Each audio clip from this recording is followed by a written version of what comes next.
Okay, we're due to kick off. Hopefully we've got some friends online who are just waiting for us and feeling a FOMO. There's plenty of seats at the front. Come and join us. Come on, Doug, you can come to the front.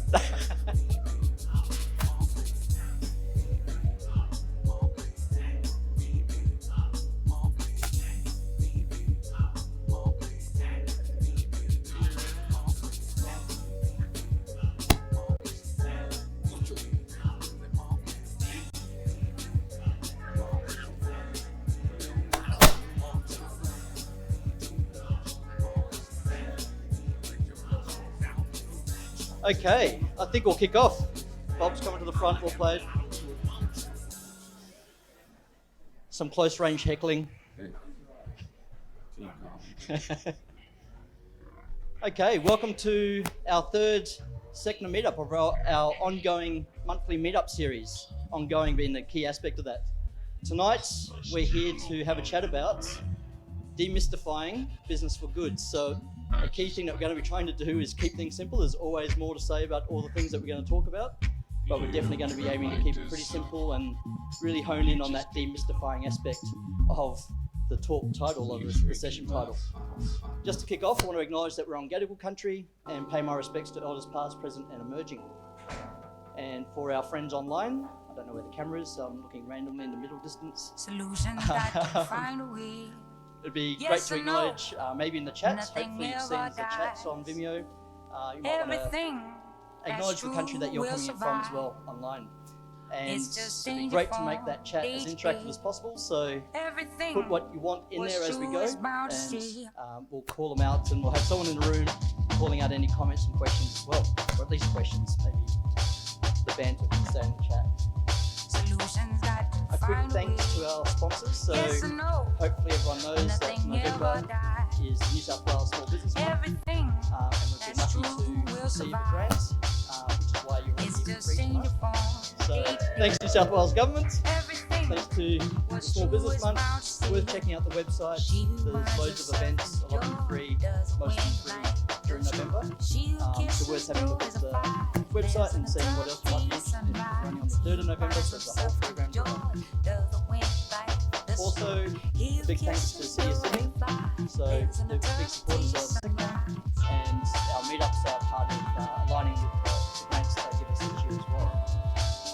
And the drinks that you're having, our drink sponsor tonight is Beyond Bank. And I'm going to get Mike from Beyond Bank to come up and say, hey, and so you can earn your drinks. Thank you, everyone. Great to see some familiar faces. So if you haven't heard of Beyond Bank, we are Australia's first import bank. We are about 9 years now, but we are really passionate. Solutions got to find a way. Yes or no, nothing ever dies. Everything that's true will survive. Another part of our mission, so I want to thank you for letting us. Everything that's true is bound to see. If you'd like to find out more about Beyond Bank, my colleagues Henri and Alex are there. Thank you. The drink sponsor is always a very important part of anything. No matter what kind of drinks they are, it's very important. And hopefully you know that you're in Seed Spaces right now. And I take that as a yes, you do. And Abbey is coming to the front. So Abbey's the co-founder of Seed Spaces, and over to you. Thank you. Hi everyone, thank you so much for being here. I'd like to acknowledge that we are on Gadigal land today. This is unceded land, sovereignty was never ceded. And also I learned something recently, which is this specific area, Glebe Forest Lodge, is actually called Gamiagan. And I learned this through, we've got a relationship with this local group called Tranby, so it's a local Aboriginal co-op community space. And they're sharing stories and knowledge with the local community. And it's been an interesting journey creating Seed Spaces, because we create it as a co-work and event space dedicated to social impact. So for anybody who really was here to make the world a better place than how they found it and want to build a business around addressing those issues, I'm so excited to have this event happening today. We talked about this 2 years ago, myself, Nim, and Karen. Where's Karen? A big shout out to Karen. Thank you so much for making this a reality. It's like, it is a journey. Yeah, thank you so much. When I got started, I knew I wanted to create a business for good, but I didn't know where to get started. We're on our B Corp journey at the moment. We're in the process of getting our social traders certification, and we are a fair trade workplace. And so, yeah, it's really nice to be able to see everything come together. Thank you everyone for coming tonight as well. So just a quick thing about what Seed Spaces is. So we are a co-work and event space dedicated to social impact. So what you see in here is our event space, which actually converts over to co-working during the day. If anyone is looking to host an event in a space, we go back to, I'm passionate about all of the global goals, but as someone who has come to this country as a guest, as an immigrant, knowing that it's off of the back of, at the expense of a culture, the longest living culture. By the way, how lucky are we to be in a country with the oldest living culture in the world? That's incredible. There's so much that we have that we can learn from them, and what they're really seeking. I'm going on a rant now, but I was at the Cassius Turvey vigil last night. Really, really sad situation. And the thing that is coming up, is going to be a referendum coming up around the Uluru Statement. The Uluru Statement is one page. Inside the kitchen, on the fridge, please take a moment at the end of today, have a quick read of it. The referendum's going to need conversation, and they need allies right now. So I did want to just kind of mention that piece coming down, but around that piece of being custodians for the land, this is a space that I am a custodian of. We work really hard to operate under the principles of sustainability and minimizing our impact. If you are looking to host an event in a space, a beautiful space like this that's focused around impact, all the events that happen here help us subsidize co-working space for startups and social enterprises and not-for-profits that are doing the grassroots work. So by supporting us, you help us support others. So please, if anyone is looking for a beautiful space to be connected to with beautiful humans, a lot of our community are here today. For the Seed Spaces community, can you put your hands up, please? There they are. I've got plants everywhere. So please speak to one of our community. They can tell you a little bit more about what we do. Come and chat to me. And thank you so much for making the effort to be here. It's really nice to see all your lovely faces. Thank you. And thanks for having us in your place, Abbey. Next up in our whirlwind tour is Henri from Radish Events. So the catering, the food you're eating is by Henri and the team at Radish. Thank you. It's really a pleasure to be here tonight. Thanks for having us. We are an ethical catering company, which is a self-proclaimed title. And it means that we are aware that we're a business that operates in a community, that functions in a planet, and that we have an impact. So what we try to do is try to lower our negative impact and try to increase our positive impact. And we do that by working with seasonal and local and ethical ingredients as much as we can. We are on a journey to zero waste to landfill, both from a food side and from the packaging side. Not sure if everyone's aware, but in Australia, we waste 7.6 million tons of food per year. It's a lot of food. So we don't want to be contributing to that. So please smash that grazing table at the back. Anything that is left over, we always try to think of reduce, reuse, recycle in that order. So always trying to get rid of what we don't need in terms of packaging and waste, reusing what we can reuse, and recycling what we can recycle. So really our journey is zero to landfill. We are 100% carbon neutral and now working on reducing our carbon footprint at the source.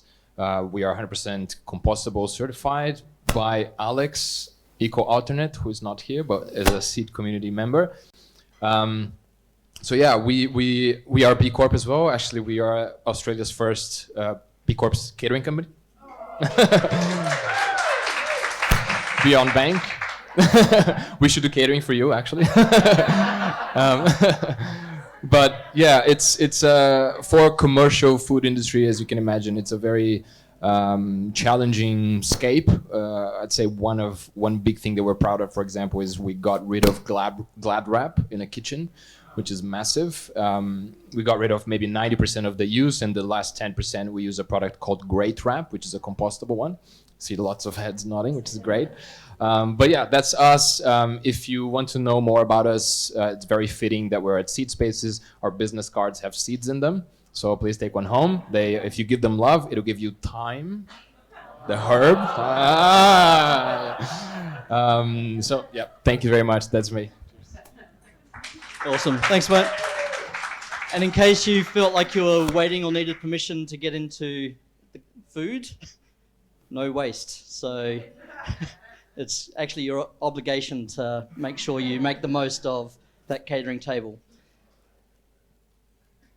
Tonight doesn't just happen, and these events don't just magically happen. And tonight's a bit of a special one because it's a collaboration between SECNA, and I'll ask you if any of these terms make sense in a moment, but between SECNA, Be Local Sydney, and Fair Trade as well. So big shout out to Karen from Be Local Sydney,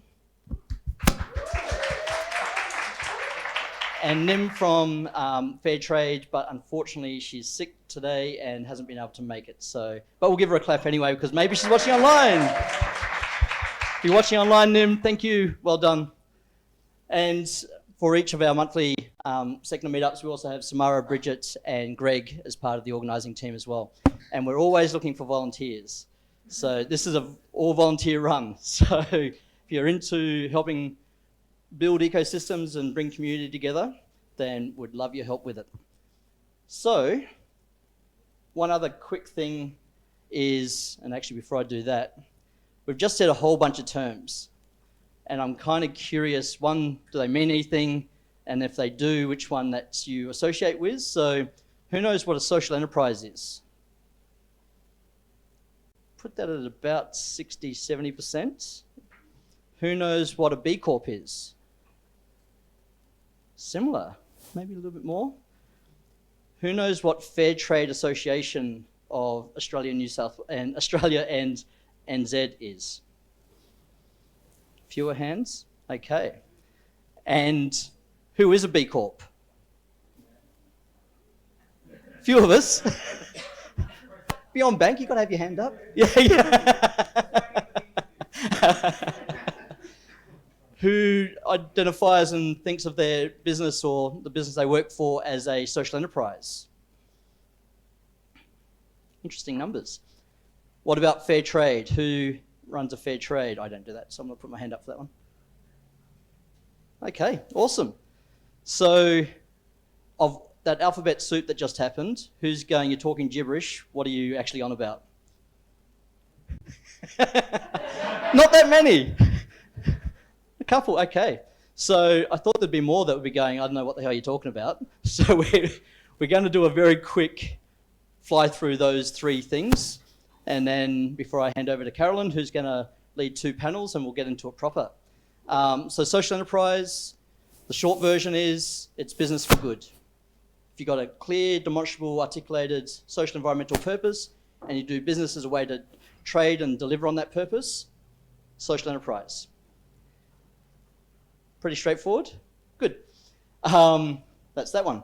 And then SECNA is the acronym for the Social Enterprise Council of New South Wales and ACT, and we're the member-led peak body for social enterprise within those two states and territories, and it's all about connecting and representing our members as part of SECNA, so it's a volunteer-run organisation as well.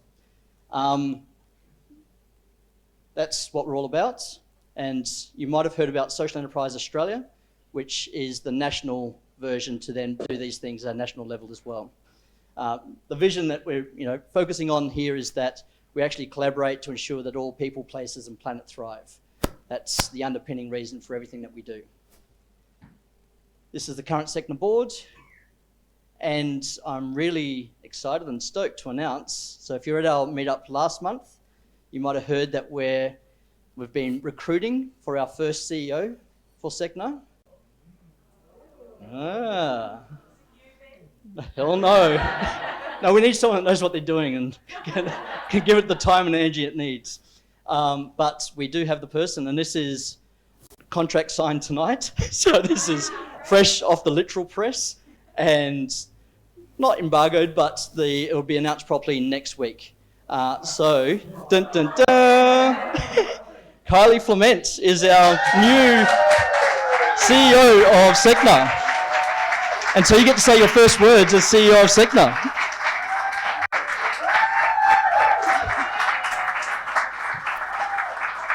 Hello, and thank you. Wow, I'm touched.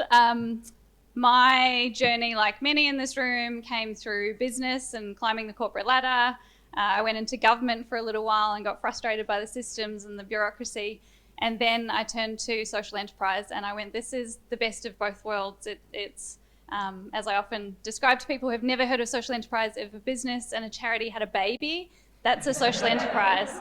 And I think it is going to be the thing that drives us into the next era of how we can all thrive on this planet. We've got social things that we're not meeting for many people, and we're living well beyond the environmental boundaries. And social enterprise is the thing that keeps our society going and thriving and doing great things while running a business, so the current system, while living within those planetary and social boundaries. So I'm so excited, a little nervous because huge role, tiny resources, but that's social enterprise. I ran one for 5 years. I know it well.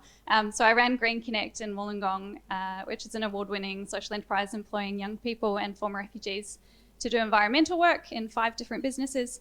And one of the things that I kept bumping up against as we grew was the system and the policy levers that could be pulled but are not being pulled. And I feel like we've got this amazing moment in time where there's an appetite to pull some levers and to make it easier for us to do business for good. And so I see this role as in a way that I can help the whole sector to grow and thrive. So thank you to the SECNA board. Signed the contract 15 minutes ago. I'm super excited. Thank you. So that's definitely literally hot off the press because the contract was printed only half an hour ago and ink put the paper. So it's a huge moment for SECNA as an organisation. And as Kylie mentioned, we are a lean organisation, mostly volunteers. And so if you'd like to help change that with more funding, we're very open to conversations. To be specific, Kylie is very open to conversations. So moving on, I think that's enough of what SECNA is and social enterprise. Hopefully a bit of a flavour there. We'll talk more obviously as we go into the panel. One last thing I'll say about SECNA is we are a member-led organisation and about the community and building community and ecosystem. We're not a certifying body. So we don't certify social enterprise in Australia. But luckily we have Andrew from Social Traders, who is said body, and he'll be on the second panel tonight as we start digging into that.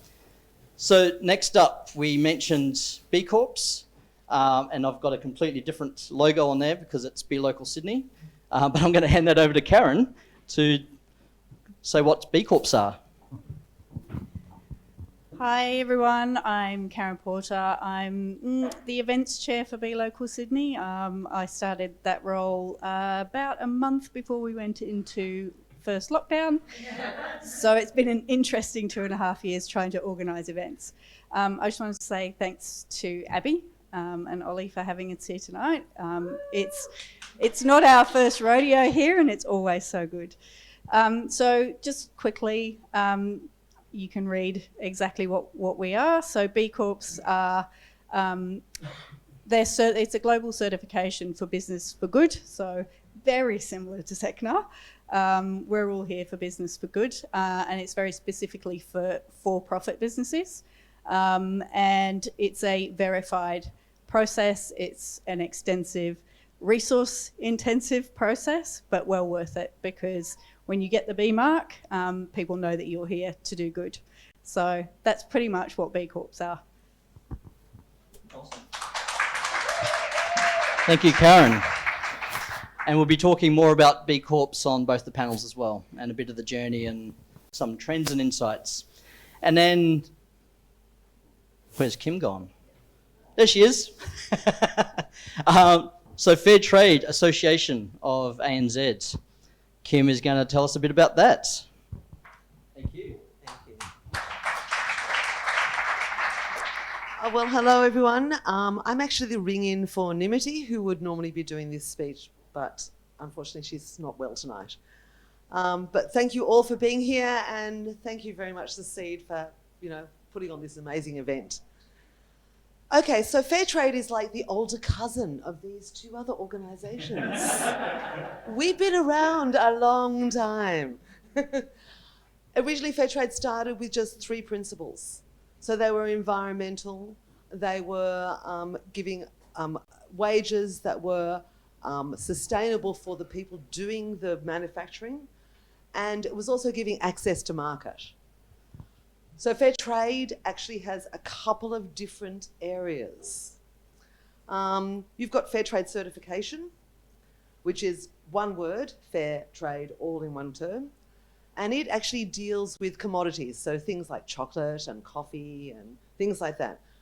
What makes its thing is what it does is it puts aside a certain amount of money, that you pay a higher amount of money. It's all to do with the payment system. And that goes to the producers, and they get to choose what they do with it. So you have, like in a country, you'll have a network of producers, say coffee growers, and they will say, we will use that extra money to either more schools or a road in or some machinery that they want, but it's their decision. They also set the prices for the coffee. Because that's always been the thing about trade, is that it's very one-sided. The buyer normally has most of the power, and the seller has much less. That's what Fair Trade was started for, was to create a balance within trade. Then you've got Fair Trade Association, and so I'm part of that scheme. I'm a fair trader, so I've been endorsed by the Fair Trade Association as being, my business is doing following the 10 principles of fair trade. They grew from 3 to 10. I know, and I think that's probably been one of our big problems, is fair trade has become a little on the nose of late. People sort of look at social enterprises and things like that and think of that as the way forward. But fair trade is still very much a part of what this story is, but we've lost some of the conversation. So Fair Trade Association, actually, they're dealing with 2 words, fair trade. They're dealing with commodities. Not commodities, sorry, with manufactured goods. So you're talking about things where it's much harder to follow the trail of where things are coming from. You've got raw products that are coming from other parts of the country or even being imported from overseas. Then you've got manufacturers, and you may often have that broken into different groups. So fair trade, as in the certification side, doesn't deal with that because it's just in the too hard basket. They can't cope. You have the WFTO, the World Fair Trade Organization, and that is where they fit in and where the associations in the various countries fit in. This trade is one of the things that makes the world go round. It's how third world countries, developing nations, can grow. They need to be connected to the world. But trade needs to be fair. It's exactly what it says. It needs to be fair trade. You can't have one person dominate more than the other. You can't have the buyer being able to throw their money around and say, I will only pay this amount for it, even though it costs the manufacturer more than the amount that they're willing to pay.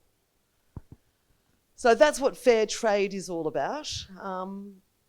It's a confusing subject, but it's a really important thing. That's why when you look at something being fair trade, you're looking at the fact that the producers are paid fairly. They've got proper working conditions. There's no slave labour. They can talk to and associate with whoever they want. They've got access to market. Things, often different companies will have different programs in place where it might be they're supporting the school children, they're supporting the local school or the local hospital, or, you know, a myriad of things that need to be done. The water supply, like, you know, some of the social enterprises like Who Gives a Crap does toilets. So it's the same sort of thing, but it's done, again, individually. I think that sort of covers it. I hope I haven't confused you more than less. Thanks, Kim. So I think most people recognise the Fair Trade trust mark, and Fair Trade as two words, as the OG that's been doing this stuff for decades and a critical part of the story and of the broader impact movement. So don't give up Fair Trade. I don't think it's on the nose. I think Fair Trade's doing awesome. And that's a critical part tonight. One, it's a collaboration between all of these different ways of sort of recognising the communities. There's lots of overlap. And how do we then bring this together in terms of certification, recognition amongst our customers and buyers, and what's in it for us as leaders and founders and running these organisations? What's the value of being part of these different movements as well? Hopefully, as we now sort of have a bit more of a conversation, that was lots of acronyms, a bunch of people. Now we'll hopefully get into the more demystifying part. But thought it was important, one, to have a quick overview of some of those terms, and then also show what actually including suppliers who actually look after and focus on social and environmental impact, how to actually, what it looks like to bring them into your supply chain and include them as your suppliers, because that's what we definitely do at SECNA, and B Corp and Fair Trade do that as well. Of we want to preference these other organisations that are doing good things, and we all want paying customers. And so if we can, do this thing together, include each other in our supply chains, that's a massive step forward for our ecosystem and movement. So I've done way too much talking, and thankfully I now get to hand it over to Carolyn, who's very graciously offered to host two panels for us. So the first one's going to be three people who have been through one or multiple, or chosen not to, of the certification processes, or just chosen to be an industry member. And the second panel, there'll be four of us who sort of sit on those boards and processes of what certification actually mean and look like, and what's the value in it for people who might be interested in going on that journey. So another example, Carolyn from The Cause Effect, certified B Corp, and we're keeping it in the family. So thank you, Carolyn. I'm going to hand over to you. Can the panelists please come up? Take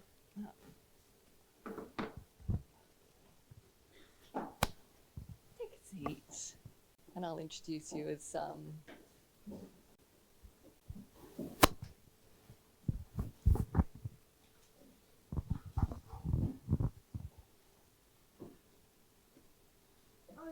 Okay, lovely to be here, and I'm going to get straight into it. Can you hear me okay?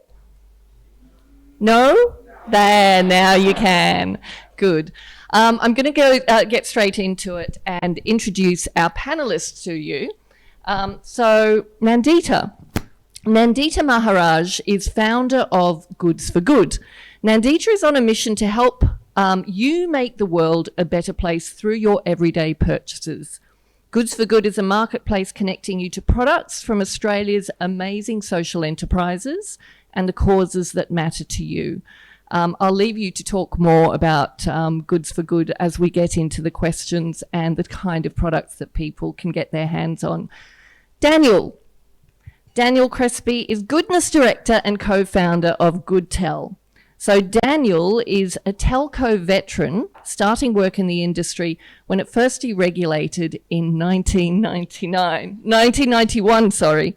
He's worked in several of the tier 1 telcos, including Optus before any hack, and AAPT or TPG. He specialised in B2B sales, both in retail and wholesale telecoms in Australia until 2010, and then was in the UK in his own business before returning in 2018. He's now a joint founding director of Goodtel, a social enterprise telco. And again, I'm going to ask Daniel to tell you a bit more about telco after we finish the introductions. Ira Puspita is founder of Kayu&Co and a social entrepreneur. So Ira's a migrant entrepreneur from Indonesia, and she moved to Australia in 2018 to continue her master degree in social entrepreneurship at Macquarie University.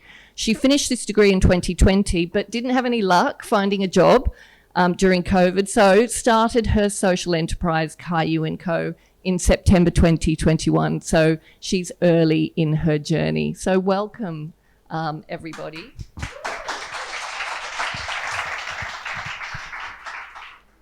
So I want you to kick off by, can you give us a brief introduction, each of you, of your businesses and what membership or certification you've undertaken? Yeah, I'll go first.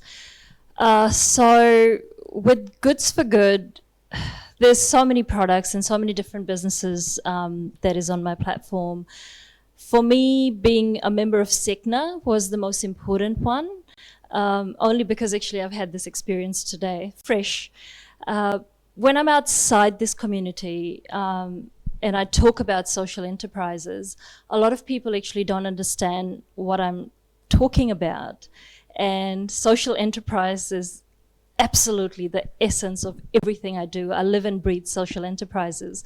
So when you're at an event when you mention that I run a social enterprise and there's tumbleweeds, it can be a little bit disheartening. So for me, being part of the SECNA community just is, just puts the wind back in my sails. It's the fuel that really helps me. There's so many people who are part of SECNA also who are always there to support me. So it is something that is very, very critical to my last few months of growth, I feel. Thanks, Nandeeta. Daniel? So firstly, Goodtel is the company, and it's a mini version of Telstra. We provide business telecoms to small and medium enterprise businesses, and then consumer telecoms to residential customers. The key difference in our business is that we give 50% of our profit to charity. And we are B Corp certified, social trader certified, carbon neutral, climate active certified. We're now a member of SECNA after this week. When I first found out about them, I didn't know about them, I confess. And we're very focused on making sure that we are above board in terms of our behaviour and certified all the way through. Wow, you've gone the whole hog with everything. You're going to be a great case study to dig into. Ira, please.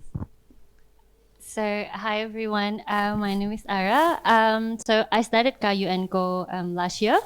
So Kayu means wood in Indonesian language, and Co stands for community. So we believe that equality should be for all, like no matter who we are and where we live. So we exist to empower and support small manufacturers of wooden products across Indonesia. So we do this by designing our products to be aesthetically pleasing at home, as well as we connect them with Australian brands who are looking for ethical manufacturing. So right now I'm part of a Fair Trade Association. I haven't get the certification yet, so I'm still in the process of getting that certification. I'm here actually because Nim is not feeling well. So yeah, I can't tell you much about fair trade, but yeah, I can share whatever you want to know in getting that process. Brilliant, thank you. Actually, I'm going to ask you to kick off, Ira, and share with us, when you started the business recently, did you know that you wanted to be fair trade certified? Did you know that up front? So when I decided to move to Australia in 2018, I was running my family business for 5 years, as well as I volunteered as an English teacher in one of the kindergarten in Indonesia. So most of my students, they live either in slum area or orphanage. So when I was in Indonesia, I really like running a business and as well as giving back to the community. So I was thinking, okay, what can I do more about it?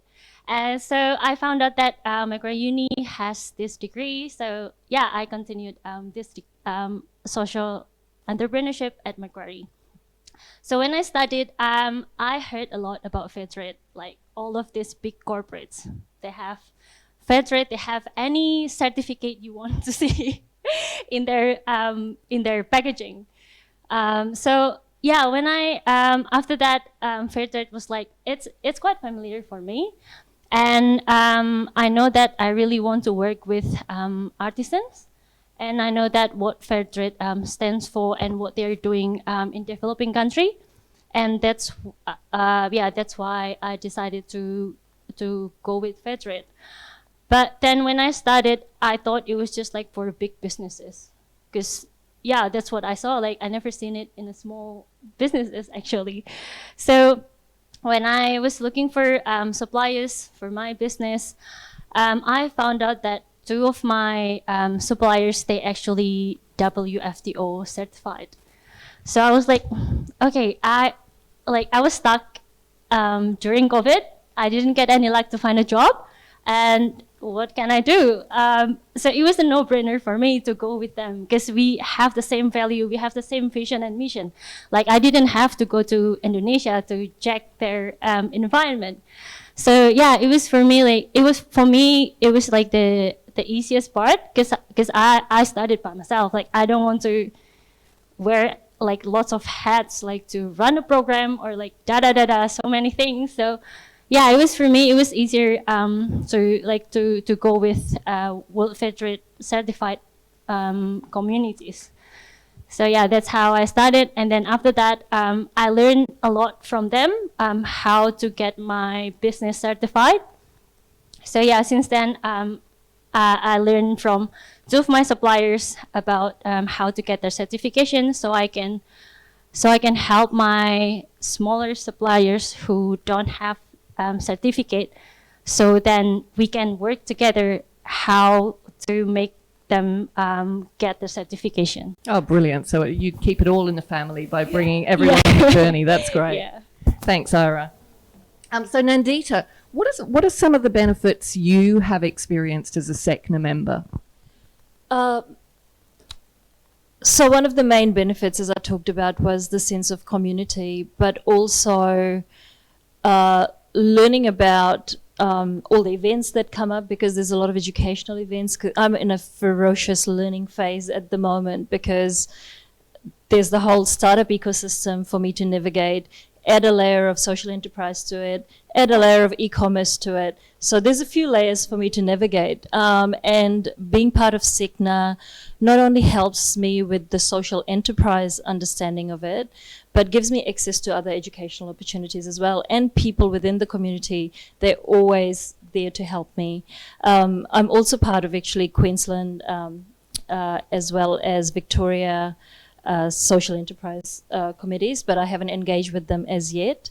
And I've been working with the Freedom Hub, who Scott is here today, right there. The Freedom Hub work with modern slavery, and I'm also working with social traders in the process of getting that certification. And when you put all of that together, there's the education, but there's also a level of endorsement, because people don't understand what a social enterprise is. When you do have some endorsements from these communities, then it helps your business as well. Fantastic. So community support, business support, yep, and endorsement. Endorsement, yeah. So a lot of benefits. And with the social traders certification, what benefits on top of that will you get from that, do you think? Access to their database of people who want to buy my products. Is Andrew here? There he is. Look, he said yes. Great.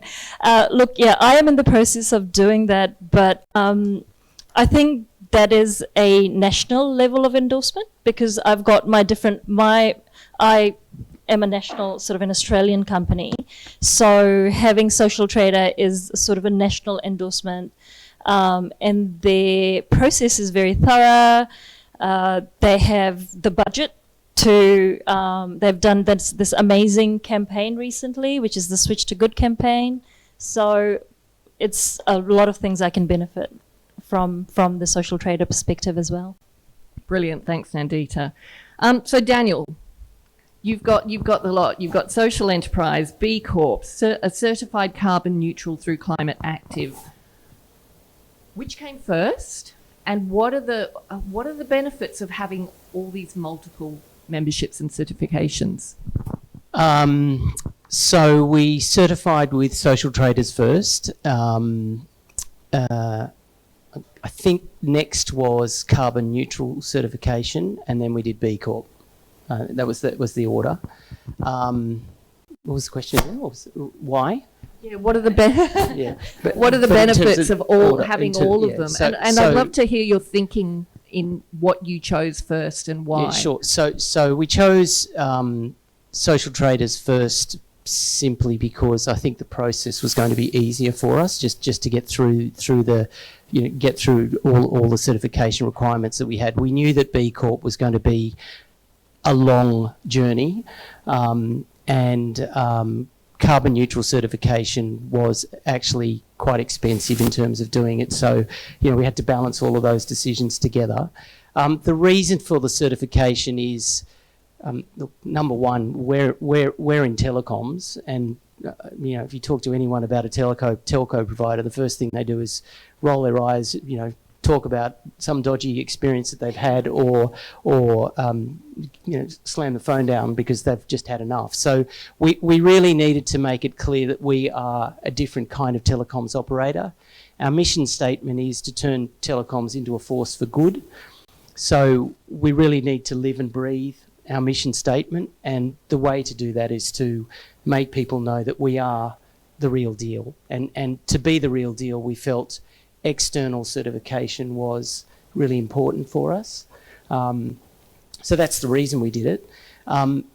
Hindsight is a wonderful thing, and what we've taken from that is far more than just the certification. The truth of the matter is that going through the process in all of these aspects of certification have really helped us to guide our business, not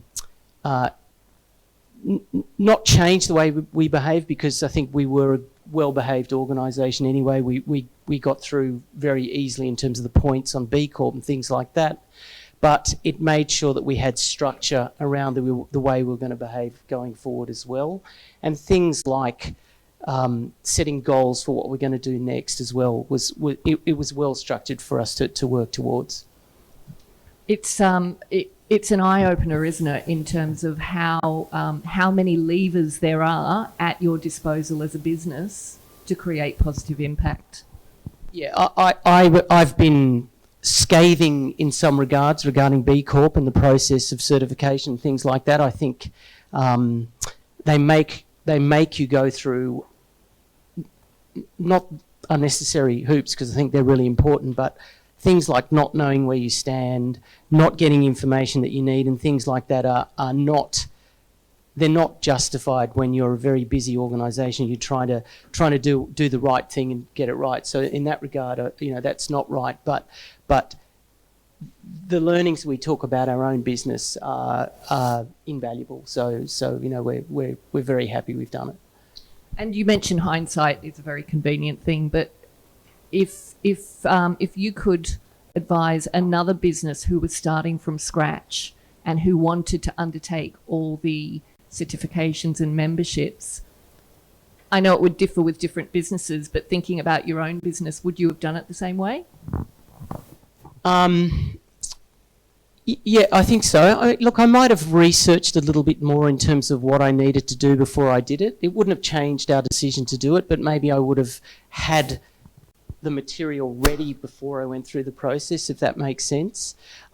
There's no denying that for us, the certification fills more than one purpose. I mean, we will be very transparent with everyone that we are a telco that is for profit, but we also want to do good on the way for that of that journey of profit. So it also fills a marketing aspect for our business. So, you know, we really want to be open and honest about that, and we want to be open and honest in the way that we do business. So that's important for us, and that is an aspect of our business as well. You know, it's who we are, it's our identity. So we were okay with that, but I would still do it again. I mean, I wouldn't even. There's no question in my mind about that. It was one of the best things we did for our business. And so what about customer value, the customer value proposition? I'd like to hear from each of you on that, on, you know, what these certifications and memberships actually do. Do they help elevate you with the customer? Do they attract your kind of people? I think they do. They definitely do. I actually had a very interesting, just on that, I've got a very specific example. I had an interesting conversation with someone today who's not part of this community. And I tried to explain what I did. And she said, "Oh, aren't you afraid that all your companies on your platform are greenwashing?" And I'm like, greenwashing, social enterprise, you know, there's, and she's like, "Oh, I don't know what word to use." And it's true, because the customers out there are confused as well.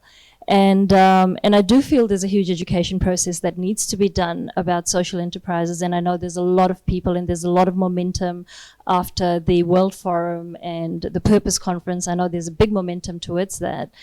But having these certifications and being part of these committees helps a lot, because the way this person reacted with me today was almost like, "What's the catch? You know, what are you trying to sell me?" And I'm like, we make profit, but it's with purpose, and it just didn't register. They didn't understand what I was talking about.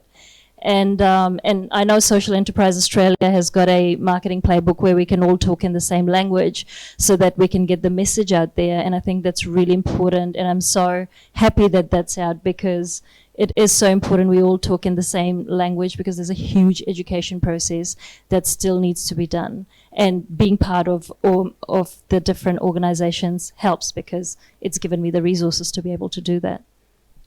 Yeah, absolutely. And as this movement builds and as more businesses come on and brands come on, proclaiming to be good, and some of them doing the deep work, some maybe not doing such deep work, these things are going to be really important, aren't they? Will you find that? Do you find that, Daniel, in your category? I was going to answer your question by saying I wish there were more customers that actually valued the good part of Goodtel.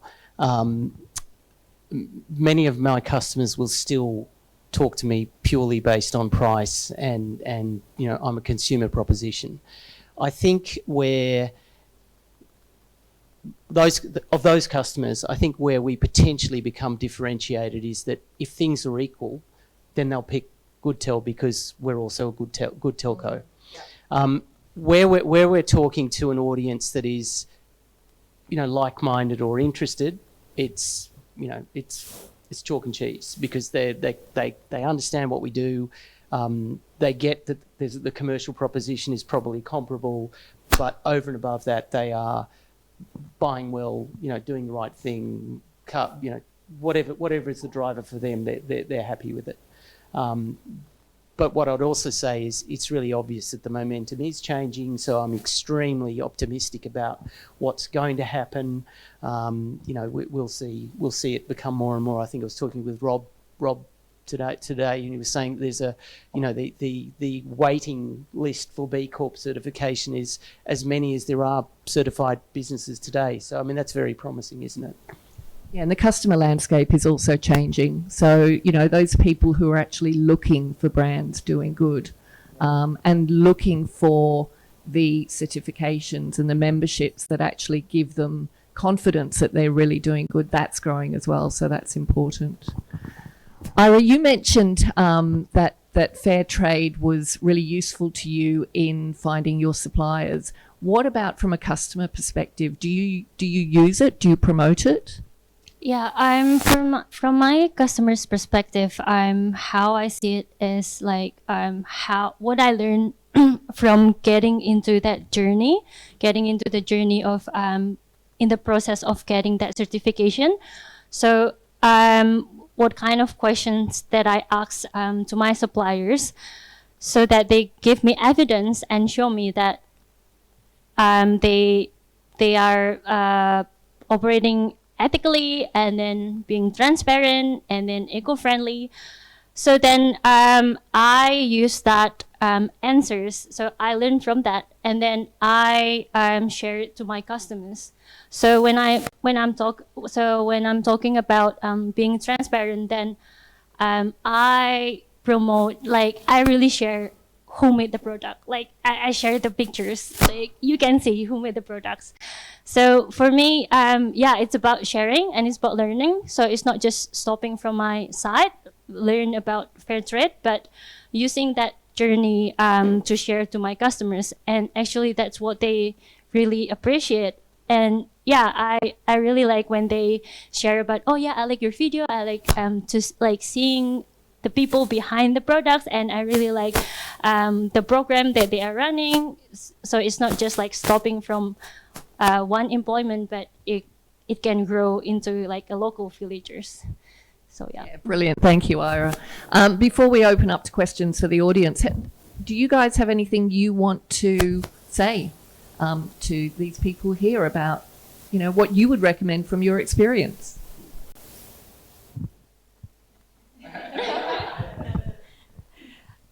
Look, if you feel passionately about social enterprises, and I'm sorry, I'm very single-minded about social enterprises, but if you are thinking about starting a social enterprises, or you're passionate about social enterprises, do become part of these communities, because the help you'll get is huge, and you'll be with like-minded people, and it does feel like a community working towards one goal. So I do recommend it. I think for me, because I started alone this business, but yeah, I'm working with freelancers now. But I think don't get overwhelmed with too many certification. Just start it with one, and then yeah, from that you can learn. And yeah, I think it's not about certification. I think it's about what we believe, and yeah, what is our value actually. And yeah, certification is there to give evidence that we actually walk the talk. So yeah. Beautiful, thank you.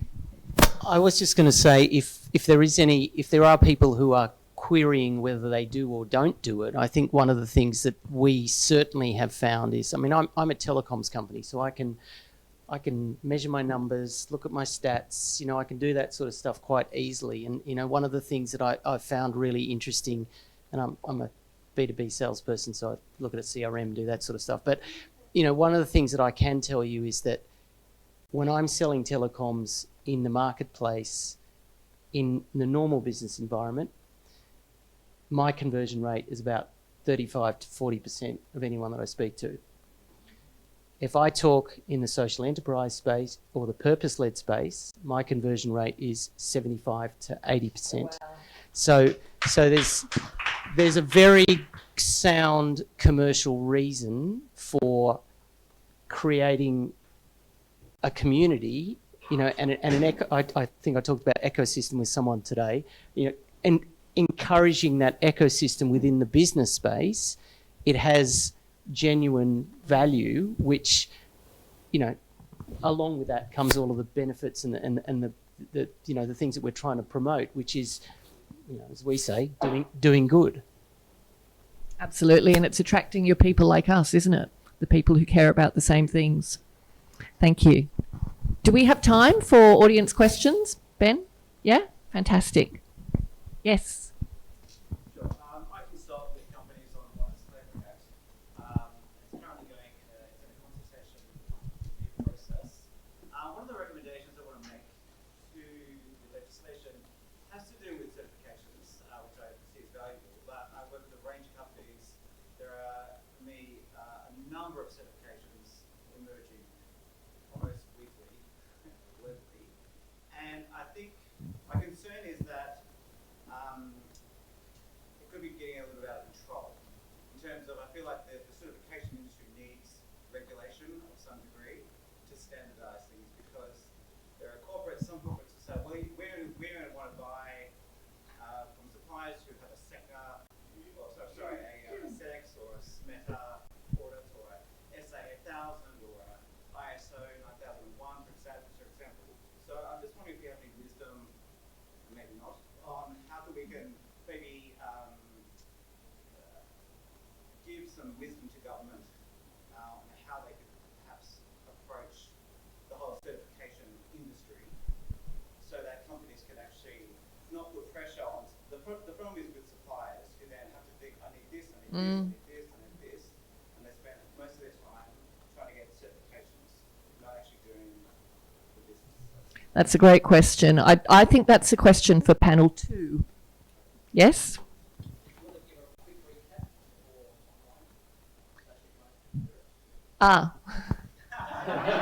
Thanks, Ben. Basically, lots. Coming up with some sort of system of standardizing certifications, so Yeah. that companies can actually be more in alignment with what they're actually asking suppliers to do. How do we work with government to actually do that, so that companies know what to do as more and more different standards and certifications come online?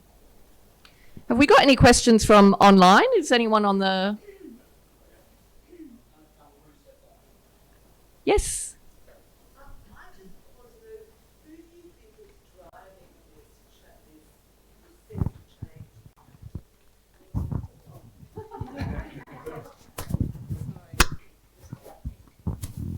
Oh, hi. I just wanted to know, do you think there's a particular demographic that's driving this change towards social enterprises and fair trade and things like that? Because it's definitely been growing, but just wondered if you thought there was one particular demographic that was doing it. So the question is there one particular demographic who's driving this change?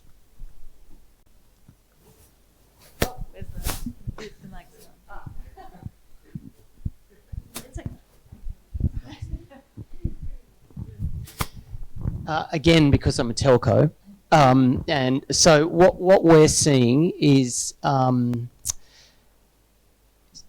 the residential space, the age group is almost, well, I won't say. I mean, it's millennials. There's no other way to, they are the ones that are coming in.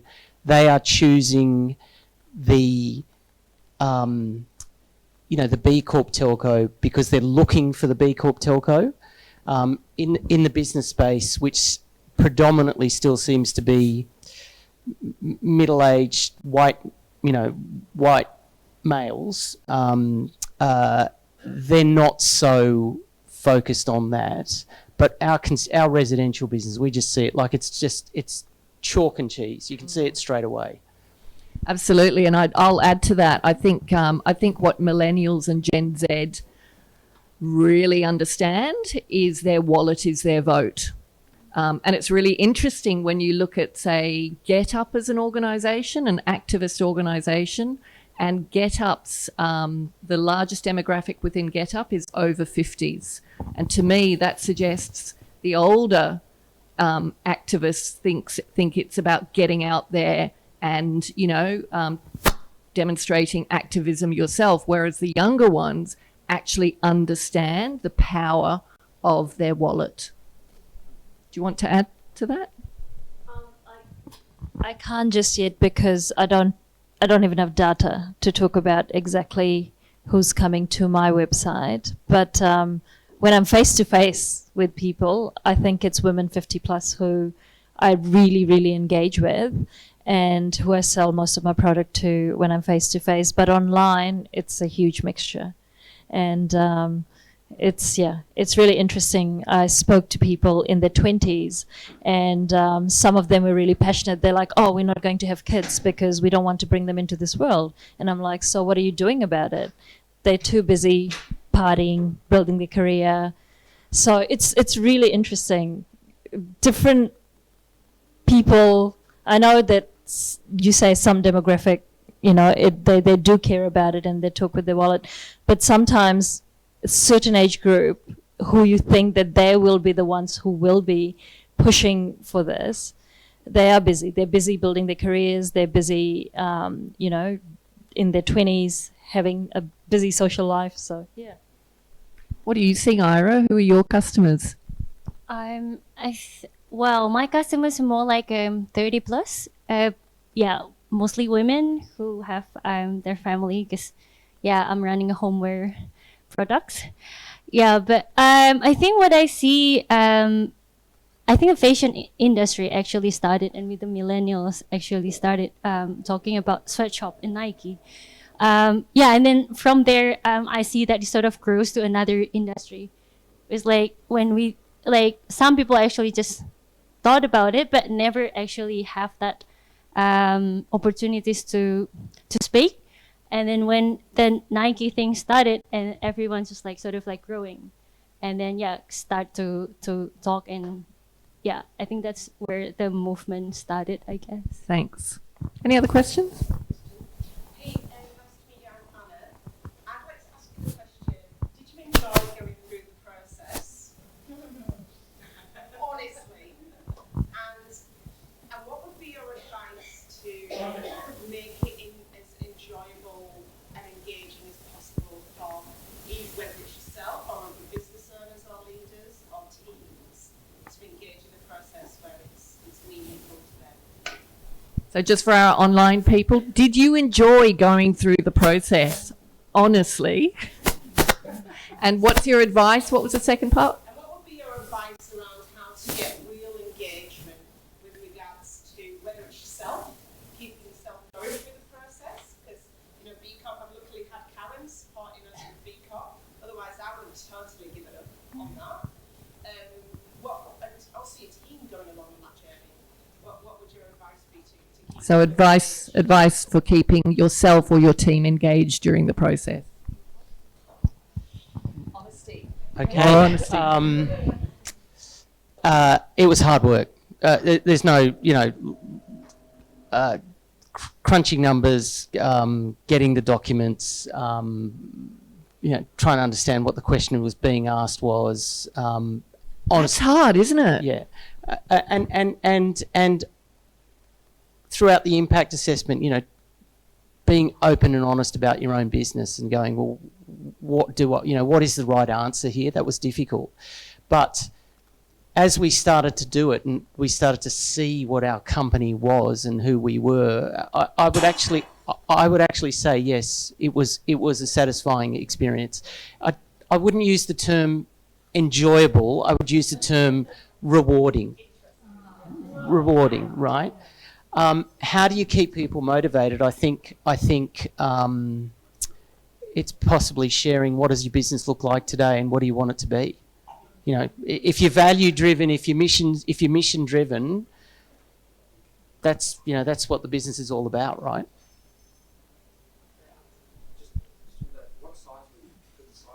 Well, I was thinking, I don't have a team doing this, so we're at 9 staff plus a call centre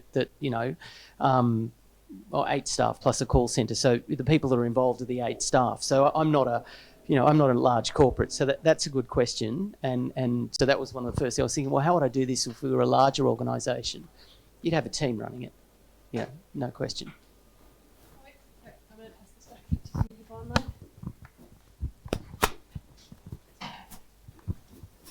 So after you received the certifications, did that add any ongoing operational overhead to your organizations? Sorry, what was that? After you received the certifications, has it added any ongoing operational overhead to your operations?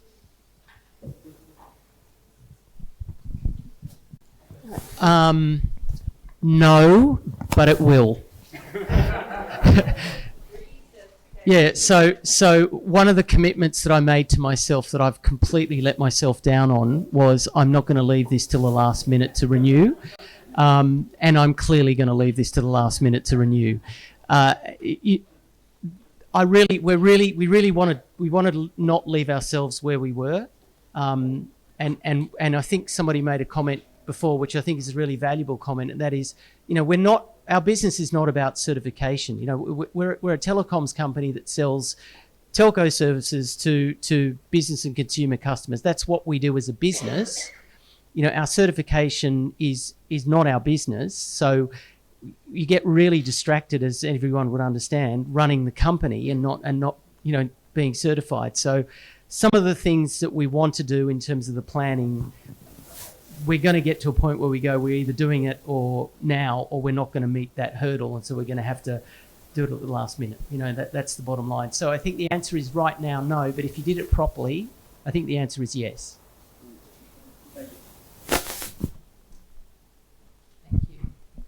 Should we wrap this panel up and for the next one, Ben? Fantastic, thank you. So, caught you. So, Nandeeta, Daniel, Priya, thank you very much for joining us.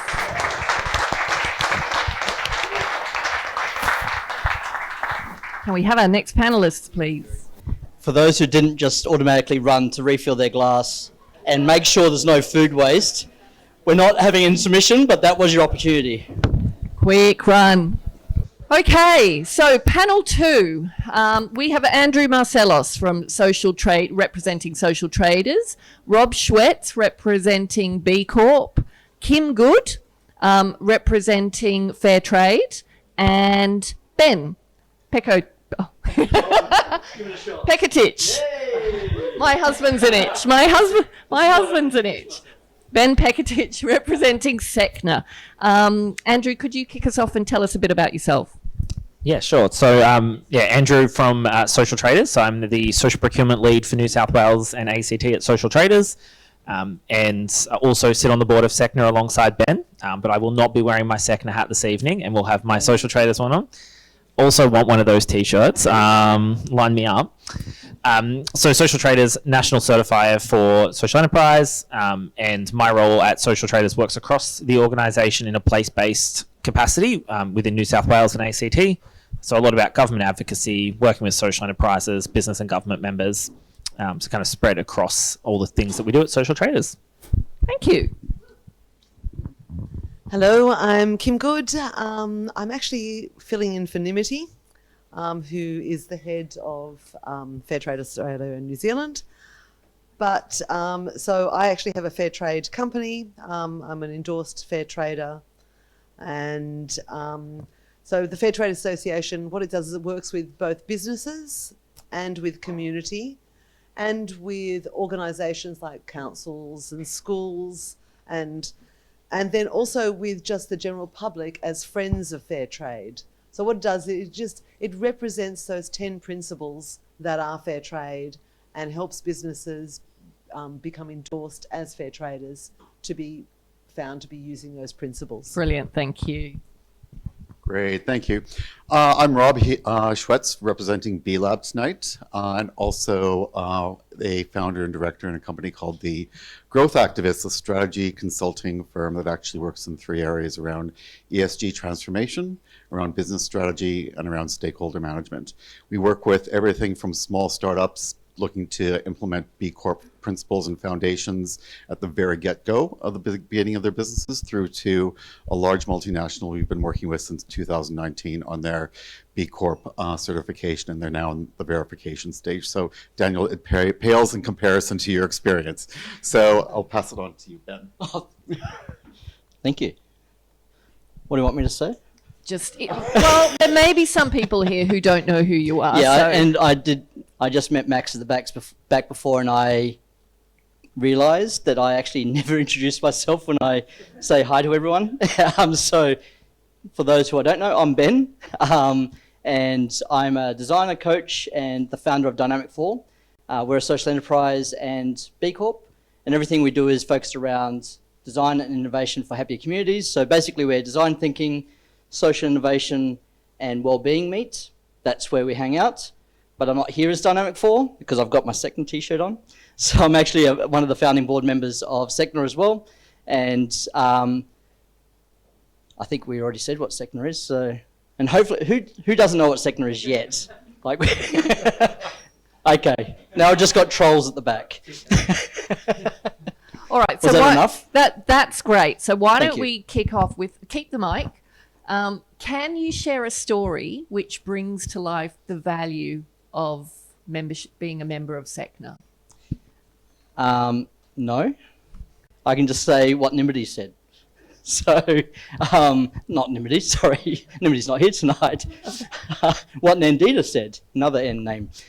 So I'd much rather hear directly from the members of SECNA talk about the value they get rather than me sort of project their stories. So I really loved hearing some of the things that Nandeeta said in terms of, for me, when we think about the purpose, which we talked about a little bit at the beginning, really having a society and an economy where we collaborate, and it's around a way that we can all, and literally all, and everyone who chooses to turn up and engage, where people, place and planet thrive, and we collaborate to do that. And SECNA then playing a key role within New South Wales and ACT in terms of helping connect and represent our members around social enterprise. That's the purpose, that's the vision, and that rolls up into the national vision. The problem, and we heard a bit of this on the first panel, of the current state for a long time, and it's something that we're still working towards, is a lot of fragmentation around social enterprise. There's, what is it? Who are they? Am I allowed to call myself one? These are a lot of the different issues that customers or people who'd like to be customers of social enterprise face. And then people running businesses of, am I allowed to call myself one? And within SECNA, and again, being very clear that we're not a certifying body. This is around being a member-led peak body representing and connecting social enterprise within New South Wales and ACT. So no certification. There might be some flow-on effect of this. There might be some credibility, but we're definitely not certifying. To be a certified social enterprise in Australia, you need to have social traders, and that's a higher bar to cross than to be an industry member of SECNA. But SECNA is really all about community, being able to bring people together. And in terms of stories, I'll just say what Nandeeta said, of being able to feel like you're not isolated, you're not doing this alone. There's other people who are trying to do similar things. There's a values alignment there. There's relationships there.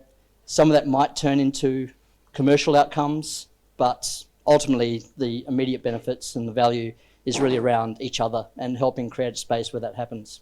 So would becoming a member of SECNA, would that be a good first step for an organisation who are looking to start taking first steps and, get a better understanding of what to do, who to go to?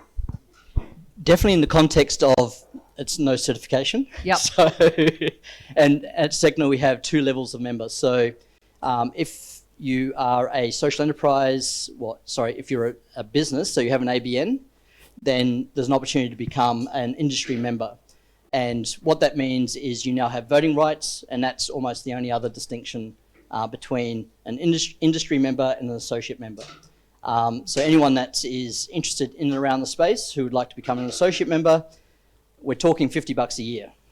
So, it's a very small amount, and if you want to come to the monthly meetups, then you get the member price, which is only $10 normally when New South Wales isn't paying for it. Versus $20. So you come to 5 meetups as an associate member and you've already got your money back.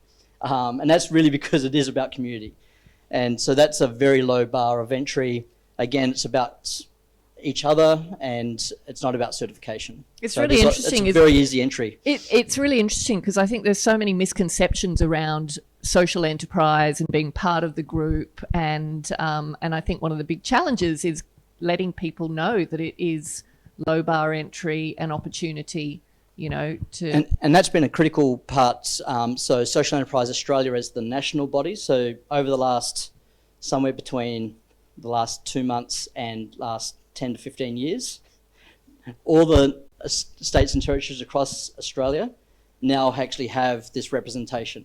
And the Social Enterprise World Forum, which was held in Brisbane at the end of September, that was a key focal point and catalyst to make that happen and really bring focus and energy and a sense of urgency if we've got to actually be able to be together and represent locally and then at a national level.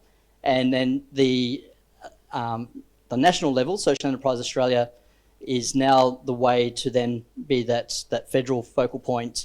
But it is a really key part of bringing that community and the ecosystem together. And it is a very, again, not certification, but if you want to hang out with other people who are on this journey, you do 2 things.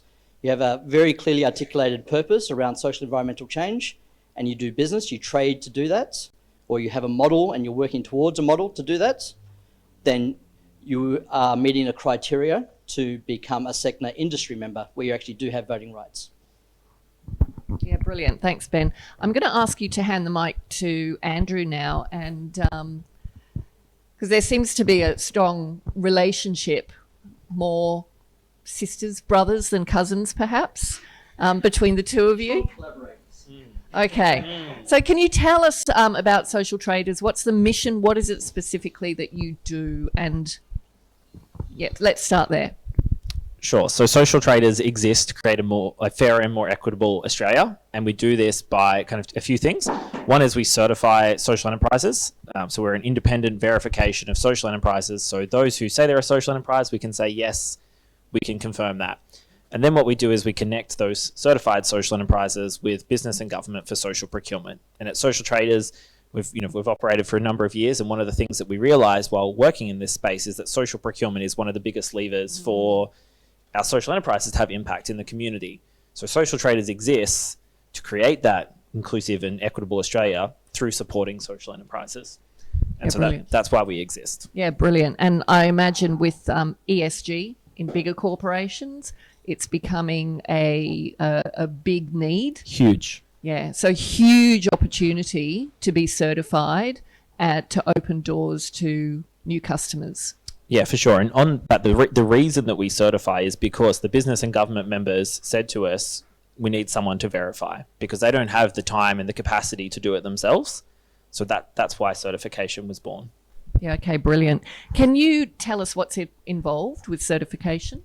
Sure. So the certification process itself is actually a learning and education experience. And I think Daniel here from Goodtel expressed that very nicely, that you learn a lot about yourself through the process, and we have a certification team that will work with you through that process. And essentially we're looking for three key things. The first is that you have a defined social, cultural, or environmental primary purpose. So your whole reason for existing is not about making money, it's about having good in the community. Yes, you've got to make money, because that's the whole idea. Which leads us into the second criteria, which is about generating at least 50% of your revenue from trade. So you can't just rely on grants and philanthropy, but you've got to actually sell goods and goods and services. And then the third is that you're reinvesting back into your social, cultural, or environmental purpose, such that the public benefit that we get in the community outweighs the private benefit of your shareholders. So really, and we certify all, business models, whether you're a not-for-profit, for-profit, whether you're a startup or if you're an established, multi-million-dollar company, as long as you can meet those three criteria, and there are different specifics of what's required and what we look at in achieving that. Obviously, startup versus a big, big corporate entity, there's going to be different documents and financials and stuff that we look at. But at the end of the day, if you can do those things, come to us. We'll walk you through the certification process and get you certified. Fantastic. And how long, on average, does it usually take?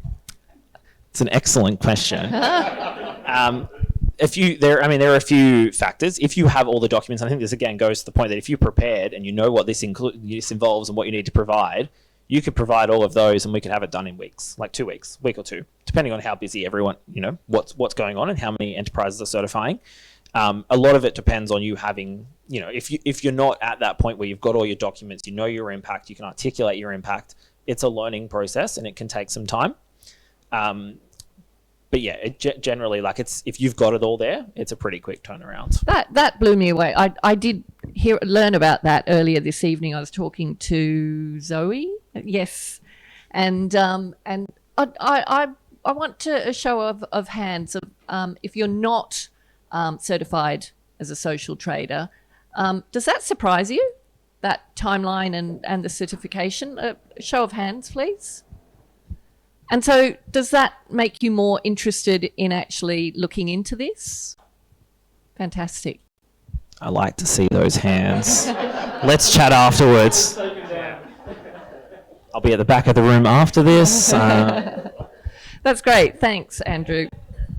Kim, fair trade. So you've told us a little bit about fair trade and the two parts to the fair trade movement. Is everyone clear about that now? Is there Yeah, fantastic. So, what does the fair trade mark mean? So with the fair trade mark, when you're looking at fair trade with the certification, it actually shows that the commodity that you're buying in that, say it's the chocolate bar, that chocolate bar is being bought and the price is set by the fair trade community. It's not completely market driven. Obviously market is a leveler within it, Yep. but there's always a margin above which goes back to that community that is making and growing those cocoa beans and, you know, producing that commodity so that it can be turned into chocolate. Because often they're your lowest paid workers. They're often coming from developing countries, and their governments aren't providing them much support. So when you look at education or infrastructure or roads or sanitation, those types of things. So it goes back to that, and it gives them that certification. Then shows that those producers are being paid what they're worth, and that their community is being drawn along with them. It's not just a way of making money for a company. Yeah. Okay. And obviously that impacts living standards for Absolutely. communities. Well, the community gets to choose what they want to do. Could be build a school. Yeah. Could be put a road in. So they know themselves what is most important for them. Okay, so that would impact on a number of different areas, from levels, education to infrastructure and Absolutely. transport. Yeah. So Fantastic. it is truly trickle-down economy. Yeah, brilliant. And so can you give us a brief overview of the process, the certification process? Okay, so that's not actually part of the Fair Trade Association, because that's labelling. That's fair trade with one word. So the association, what it does, fair trade in 2 words, is we're like the grassroots voice of what fair trade is. So if you want to know what's going on within fair trade, we communicate with all the various parts, and we can give an overview of it. But we work with communities within Australia to educate. Yep. We also work with businesses like my other self, which I'm a endorsed fair trader.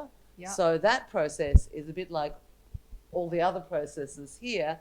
It can take 2 weeks if you have all the documentation, or it can take months, or even years, depending on how far you are along in your process of understanding exactly what it is you're doing. Because I think that's the big thing. It makes you understand completely what your drive is and what you're doing and the impact you're having. Yeah. Yeah, and so that, you know, sometimes you think you're doing one thing, and then when you really look at it, oh, actually, that's where my impact is. Yeah, okay. So they provide certification for that type of thing for the company, like my company, Import Ants with Ecomax. Yeah. So they look at what I do and that I'm following the 10 principles of fair trade, that I'm working with my suppliers and giving them all the, they're following the 10 principles, and that like we're collaborating, because that's what fair trade is. It's a conversation between the manufacturer and the buyer. Yeah. And then in fair trade, again, on to your end customer. So it's like this wonderful conversation. Yeah, brilliant. Yeah. And how big is the community here in Australia? Look, the funny thing is that fair trade, it's not a huge community in Australia. I think that fair trade, because there's so much involved in fair trade. Yeah. And I think it comes to that question earlier that the ground gets muddied when there are so many certifications. Yes. And then people just go, oh, it's just another certification. Yeah. And we'll get to that question. But first I want Rob, can you explain what it means to be a certified B Corp? First of all, Without a maniacal laugh.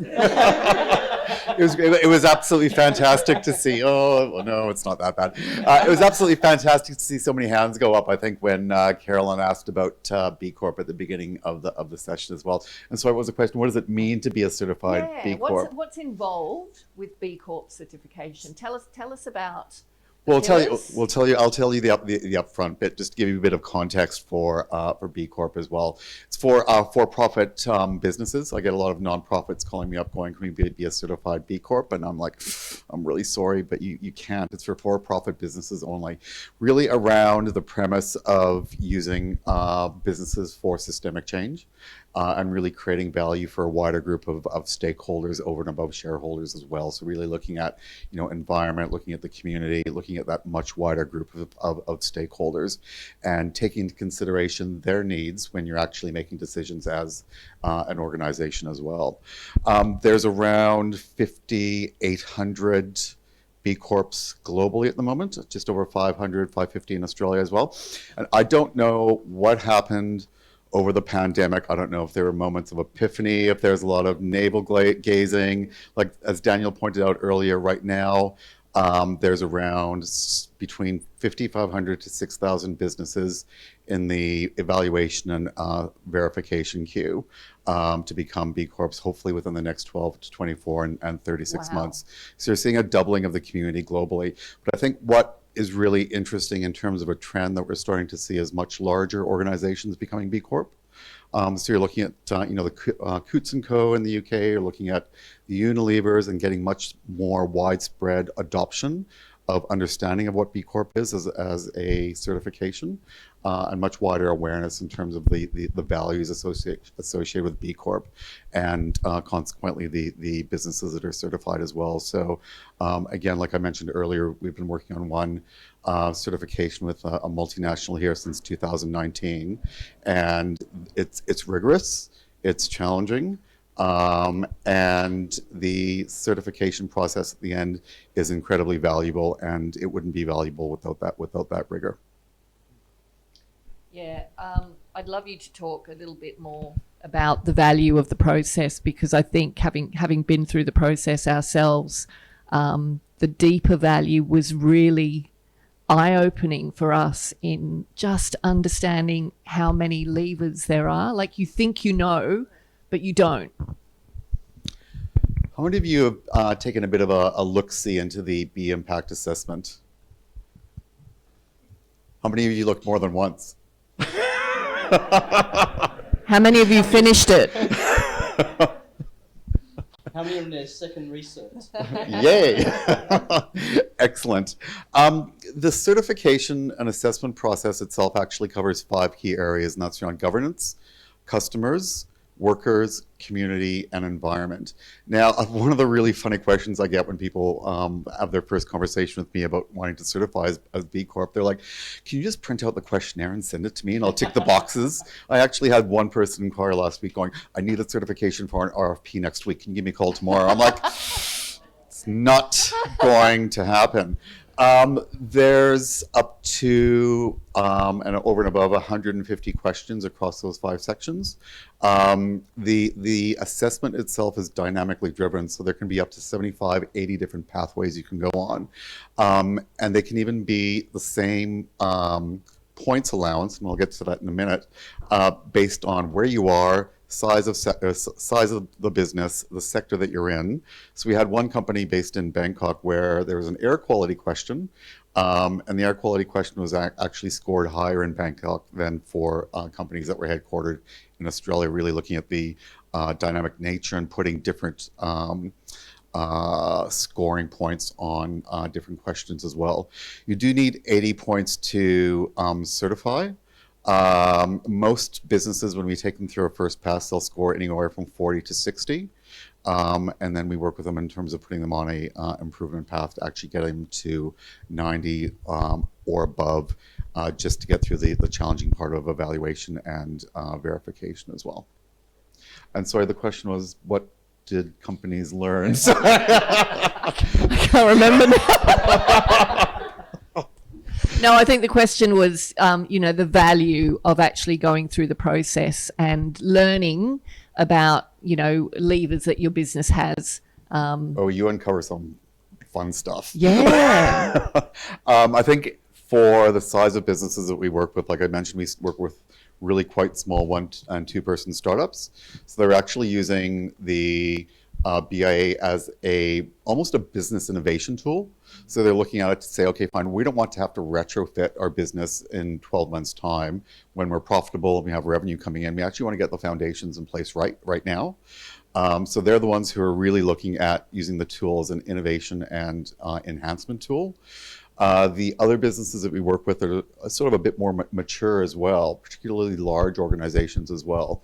It really works as a galvanizing process as well, in terms of actually bringing, someone from supply chain, someone from manufacturing, someone from the C-suite into one conversation around what are we going to do about our climate impact.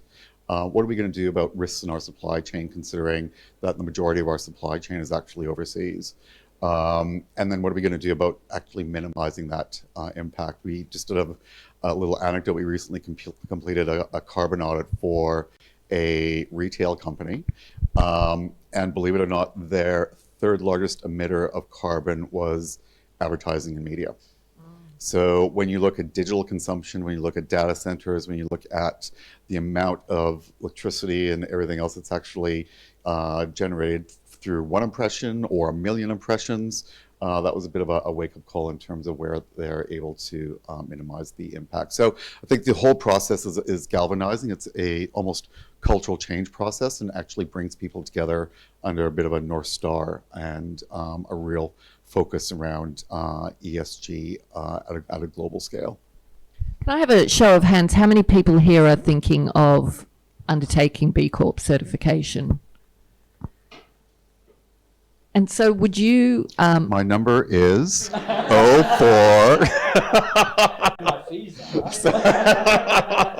And how many of you are thinking of undertaking it alone or with a consultant? Who's thinking of undertaking it with a consultant? Alone? Ooh. Any advice for the alone go? You're brave.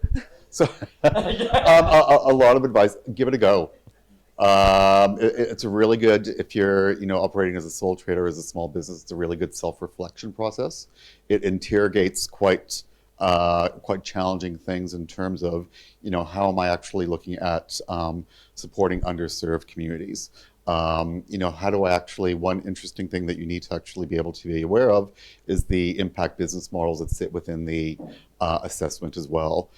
Impact business models are fundamentally, tied to social enterprise or tied to social value. It's a fundamental business model tied into the commercial model of an organization that creates exponential social, environmental, or community impact. So there's around 23 what they call IBMs. And just to give you a typical example, one is Design to Give, which is an IBM for who gives a crap. So, for example, they donate 50% of their profits to sanitation initiatives overseas. I think the last count, they donated $42.5 million.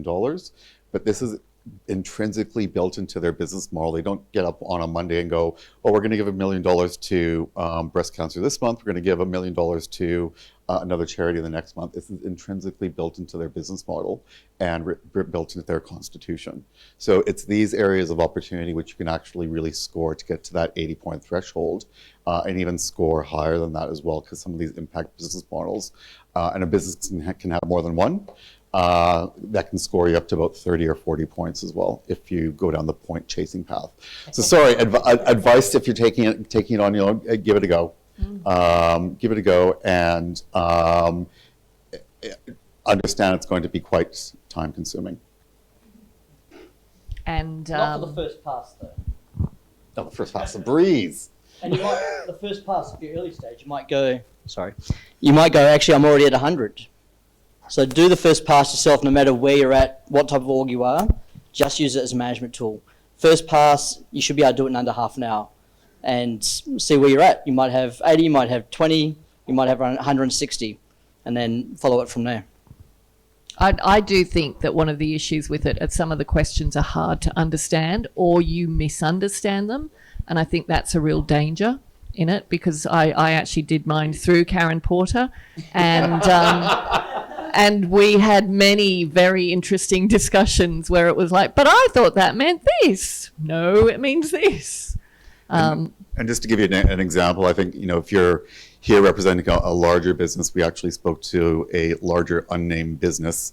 And this isn't pitching for consulting. It's just actually don't underestimate the amount of resources and time. It's basically from B-Lab, no proof, no points. If you don't have the evidence, if you don't have the documentation, if you can't demonstrate what you're actually intrinsically building into your behaviors and your policies, then don't claim it. No proof, no points. So spoke to one business, they decided to go off on their own. A 400-person business. They had one HR person actually overseeing the entire process. They went through the verification stage with B-Lab out of the US, and they failed. So now they're 2 years behind their overseas counterparts in terms of their verification stage, when other offices have actually been certified for the last almost 6 to 9 years. So again, just don't underestimate time, resources, and the amount of proof and evidence it will take to actually get you through. Yeah, So brilliant. Thank you. No, mattered on. No, that's great. That's great. I am conscious of time because we are running over, but just a couple of last questions, including the one that the gentleman asked over there. But first of all, what sort of collaboration is happening between your organisations? Someone? I'll take that one. Very collaborative of you. Yes.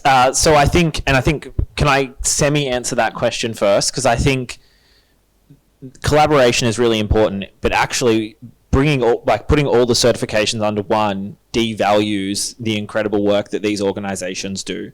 We certify unique things. So social enterprise is a unique breed of business. B Corp businesses are a unique breed of business. Fair trade, unique breed of business. So if we bring them all under one and say this is a business for good, you devalue the work that they're doing. So it's important that we all exist, and it's important that we all collaborate.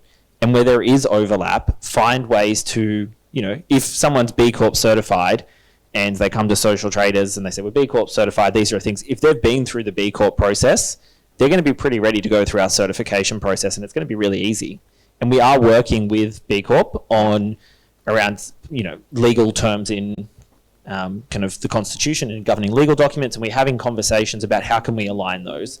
And, we're having conversations with Fair Trade about how can we, where are the overlap areas and how can we make it easier to double badge, to get both. And it's actually, it's really important that we do celebrate each other, because we are doing good things. We are business for good. We're all business for good. We just do it differently, and we should celebrate that difference.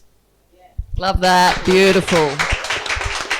I want to go back to your question, though. I didn't understand that as an expectation to bring it all together. It's more to do with actually how this plays out.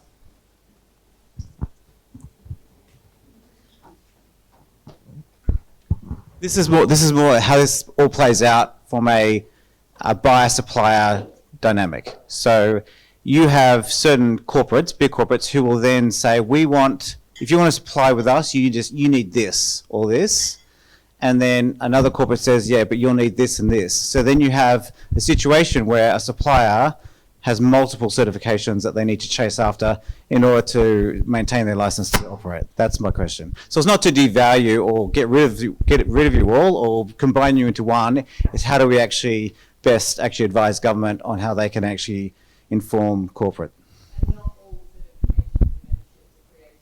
That's exactly right, yes. Would you like me to start? I think when you actually look at a global scale, at a lot of the certifications, there's a significant amount of overlap. If you look at ISO, if you look at B Corp, if you look at GRI, if you look at even bringing in like SEDEX for supply chain as well that you mentioned earlier as well. I think from a this might be a bit controversial. If you look, did you go to the Responsible Investment Conference in Sydney about 6 months ago?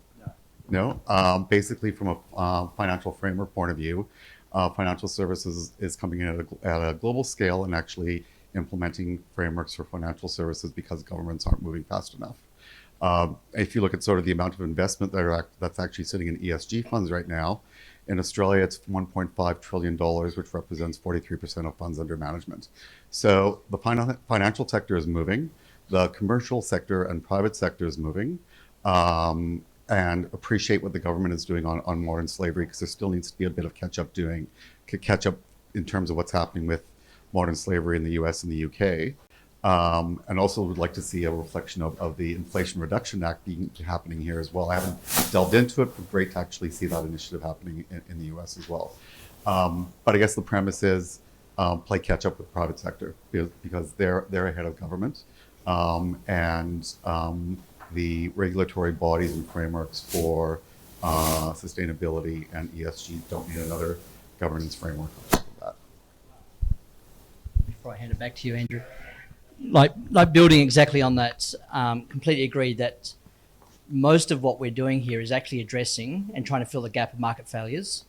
That's why we exist as organisations. If the market was doing, and therefore the government and regulatory was already doing it, we wouldn't need to put in all the volunteer hours that we do to try and help build this ecosystem of movement.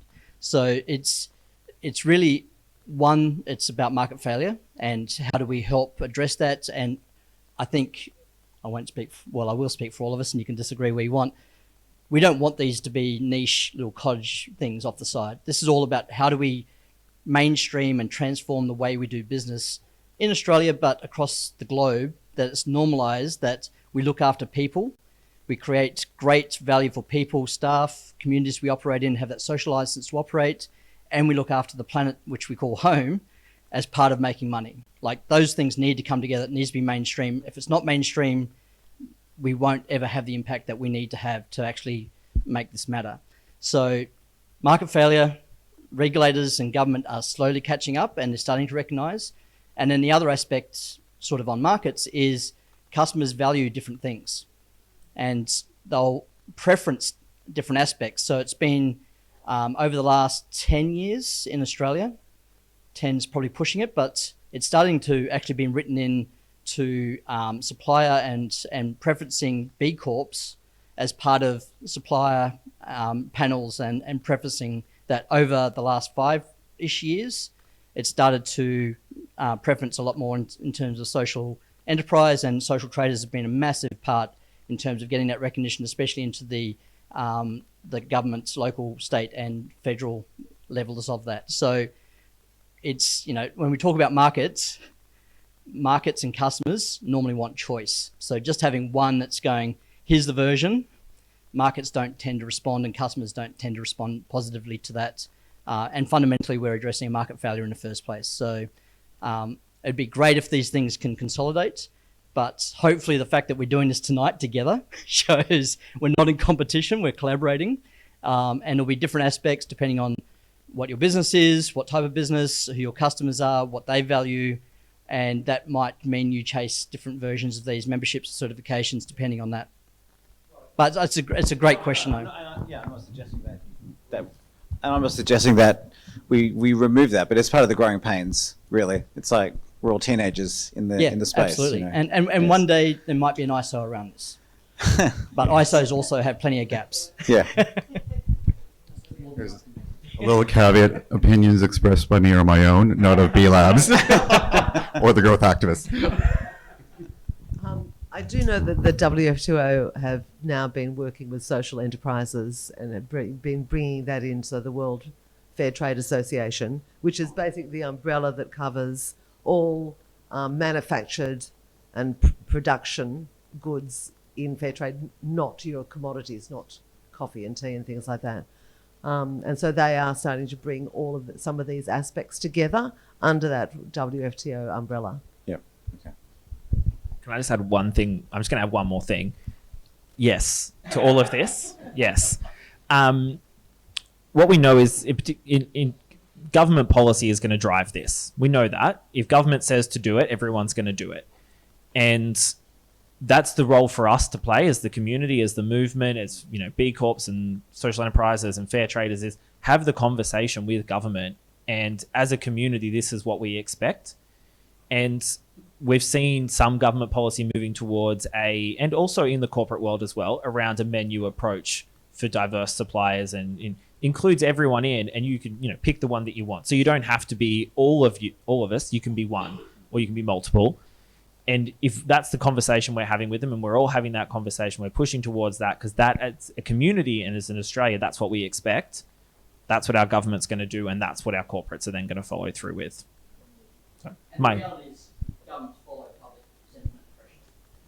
So let's put the pressure on as a community. Brilliant, thank you. Great question too.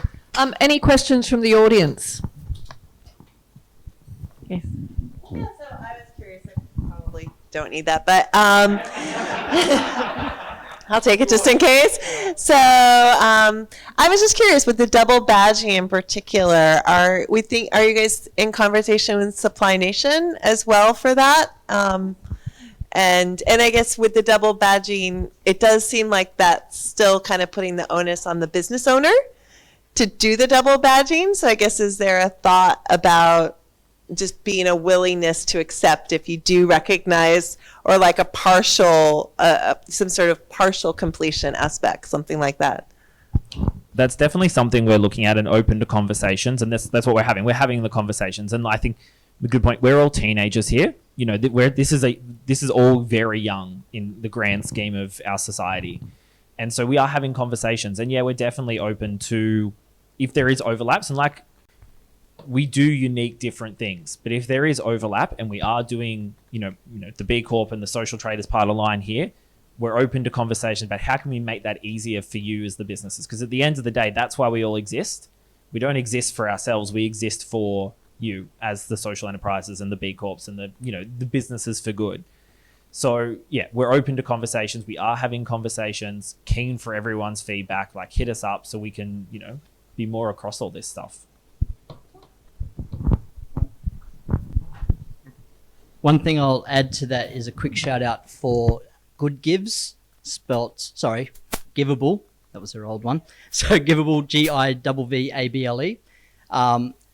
Because what we're talking about is, as much as we've tried to simplify things and do a bit of demystifying tonight, I hope everyone's actually now got more questions and answers, because now you hopefully know a little bit more and you know some other questions to ask. But it's also worth having a look at Giveable as a platform that then is aggregating all of these different certifications and memberships as a way for, and as on the supply side, it's actually free to list yourself on the Giveable platform, and then their paying clients are actually on the corporate and government side. So those corporate and government customers who are going for our spend in terms of diverse and ethical supply, how are we doing?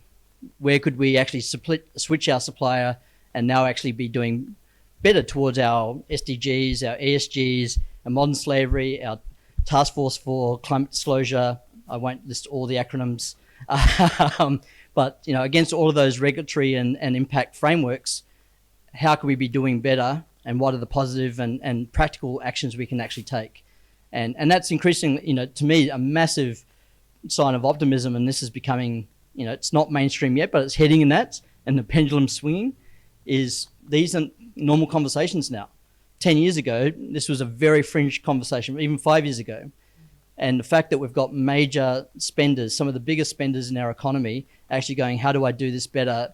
Who can I actually shift my spend to actually improve these other KPIs I have internally, and sometimes also just because that's their personal motivation? This is the conversation we're having now. So we're in a very different place to what we were 5 to 10 years ago. And at the moment, a lot of it's about supporting each other and community, but there's already very real market and commercial opportunities, and this is heading into the mainstream. So, don't give up hope. Some of this is hard, but as I think, especially the first panel talking about some of the effort that you have to go through to go, okay, can I actually get the points? Can I get certified? There's value in that process itself. Just going, how am I doing? How are we doing as a company? Could I be doing this better? And the answer is yes, we could always be doing it better. So even, especially in the case of B Corp, we recertify every 3 years. We have to go through the whole process again every 3 years to go, do we at least hold where we're at? And ideally, have we lifted the bar? And so every time that I personally, with my company, recertify, I want to lift the bar. I don't want to just recertify with the same number of points. I want to be going up a few levels. So that's, part of the process, but all of this is about getting it into the mainstream.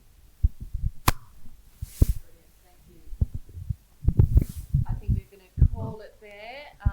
Ben, Rob, Kim, Andrew, thank you so much for sharing your time and insights. Is there somewhere that people can go for more information? Maybe a quick run through in terms of call to action. Yes. Call to action, social traders. If you are a social enterprise or think you're a social enterprise, come start the certification process. We will take you through it and support you through that. And I think Ben will do the SECNA call to action. So he's all over that. I would say everybody, wherever possible, buy fair trade. And if you are looking to import from anywhere, definitely come and speak to fair trade, because that's some of the most important things is how you're importing and who you're importing from, and looking at those companies that you're working with overseas. And just on a note about fair trade, there is a Christmas shopping guide out at the moment. So head to the Fairtrade ANZ channels and you can download the Christmas shopping guide for your Christmas presents. Where might they find it? It's on Facebook and Instagram, and hopefully it'll be served to you in ads soon. Thank you. It's an amazing guide.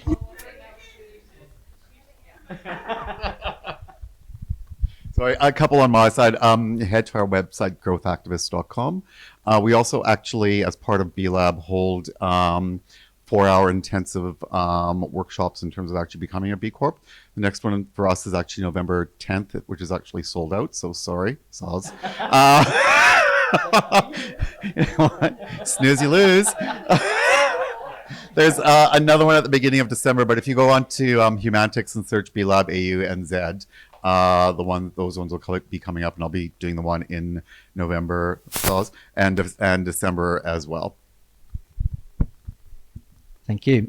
So SECNA Meetups are happening normally on the first Thursday of every month, like today is. Our next one is actually on the 8th of December, which is the second Thursday of the month. So that'll be our next one. Come along to that. It's another good way to hang out. I should actually hand back to Andrew to wear a SECNA hat briefly, because he's running points on putting that meetup together. But it will be the activation of our new space at South Everleigh. Hey! yeah. And that's another collaboration. So I'll put a slide up in a moment with a QR code so you can get the event page for that. If you are interested in social enterprise in and around the ecosystem, the lowest bar to entry is becoming an associate member of SECNA. $50, pretty much job done, as long as you then sign up to our the objects of our constitution, which are things that you would already be doing if you're into that space. If you want to be an industry member, then you do need to be an ABN, and you need to meet a slightly higher bar, but it's not certification, and that's $100 a year.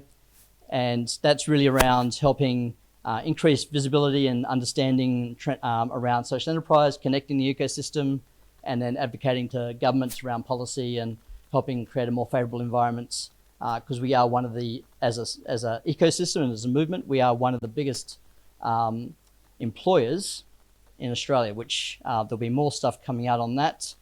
The other thing I'll do a shout out on is 17th of November is Social Enterprise Day globally, part of the Global Entrepreneurship Week. So 17th of November, there'll be more stuff announced. So definitely keep an eye on the SECNA channels. Oh yeah, and Lucy's got go to Para during what's the time? Is it all day? 3 to 7 in Para. Whereabouts in Para? Centenary Square in Para. Goods for good. And basically, the key thing is to continue this conversation. So if you've liked what you've heard in terms of using business as a force for good, which is very much a B Corp terminology, business for good, which is the social enterprise terminology, the language and the way we do things is very aligned across all of us sitting up here and the organizations that we're helping and working with. So come be part of it. Obviously you already are because you're in the room, but if you're online, come join us. And when you become a SECNA member, you get a half price on our event tickets when New South Wales government isn't paying for us. Oh, and actually, you do that one as yours. I'm going to wear multiple hats at the same time. So with your SECNA certification, we currently have free social traders certification. So you get that for free as well at the moment. So come be a SECNA member and get certified.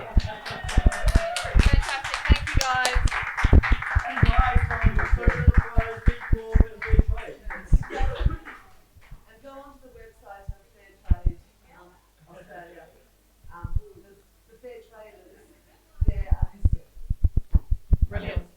Thank you, guys. Thank you. So a very quick wrap up, because I know everyone's thirsty, is thanks. I mentioned our next meetup for SECNA. Is there anything from Be Local Sydney? There's a coffee mornings, the first Wednesday, third Wednesday of every month. And you don't have to be a certified B Corp to turn up. If you're keen on B Corps, third Wednesday of the month, there's a coffee morning at about 8 o'clock. So do that. Check out Be Local Sydney on the socials. Do that, because that's the QR code to the event page. Bridget will be very happy. She's our comms person. And keep doing good stuff. Have fun. And thank you, New South Wales Government, again for Small Business Month. Check out the website. As part of our grant, we do need to send out a survey saying, how was it? So expect an email asking how was it. And if you could fill that out, that'd be much appreciated. Thanks, everyone. There's more drinks, there's more something, and we're going to Charlie's Bar, I think, after this. And if you're online, I hope you've had fun. I hope you had your own drinks. See you next month. And thanks, Carolyn.